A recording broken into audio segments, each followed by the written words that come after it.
Hi everyone, Sharks welcome. Today a new episode of the SharkNet show with me, Thomas. Hi Marco, hi everyone.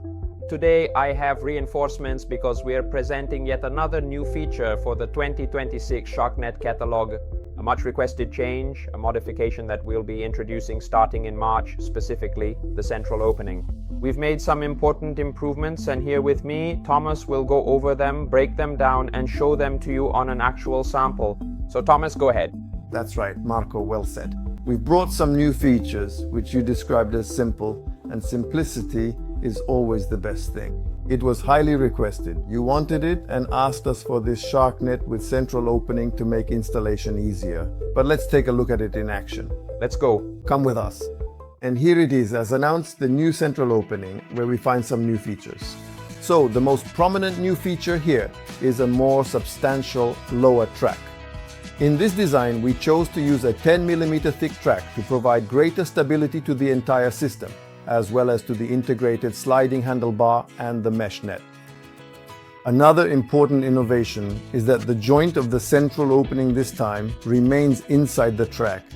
It's as if we've integrated it into the track itself, so it can't be seen from the outside.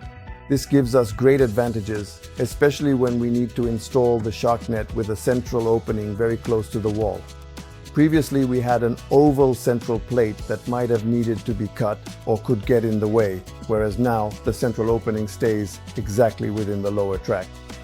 In this specific setup, we have chosen to maintain the integrity of the lower track exactly as it is. So, we are proceeding without making any additional cuts or modifications.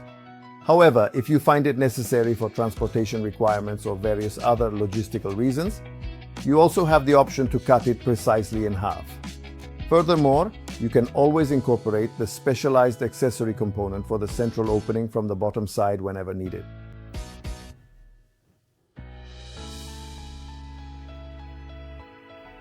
Central opening, as you've seen, where we've integrated those important innovations of the lower track and the accessory specifically for joining the two handlebars.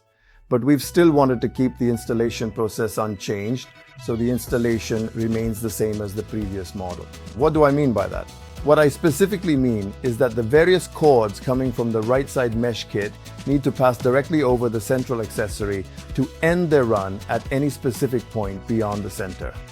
This is just as the cords coming from the left side will end their run on the right after passing through the central opening accessory.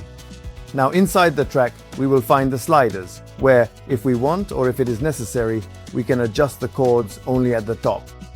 Meanwhile, at the bottom, the cords will end their run exactly at the center, where they will find a dedicated housing designed for them.